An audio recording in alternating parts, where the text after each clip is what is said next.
China is one of a handful of countries that are still under communism. But of course, it has been the most successful countries, communist country. So what do you think is the staying power of the Chinese Communist Party that enables it to be in power this long? Well, I think the last 100 years has seen remarkable success on the part of the party. You have to recall that the party started in a situation where they had to fight internally and sometimes even with external forces to establish a new regime, a new country. And then subsequently, despite many challenges, has had remarkable success, particularly in the area of economic development. In particular, not just becoming now the second, but anticipated to be the biggest economy in the world soon, but also the ability to lift millions out of poverty on an unprecedented scale.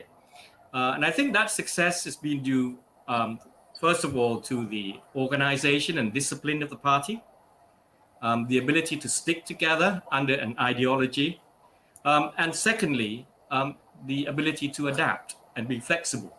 So, for instance, when there are experiments or policies that seem to be going wrong, the party was able to turn things around.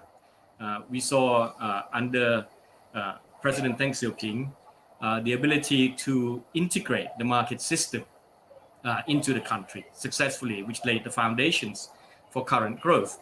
And they keep on adapting to the situation. So when you look at the party's information that they give out now, the latest being the thoughts of the current president would be part of or would be integrated into their original ideology as well. Strong leadership of Chinese leaders seem to be strength of the Communist Party, but the extension of President Xi Jinping to stay in power for perhaps as long as possible, do you consider that as the risk for the future of the Communist Party? Certainly, I think there are risks going forward. But having said that, I think many critics have been proved wrong so many times in the past because the party somehow had defied clear risks, especially flashpoints in the cases of Taiwan, or even the last few years where we were living in a situation where we call that we have a trade war. These will clearly affect other countries in the world.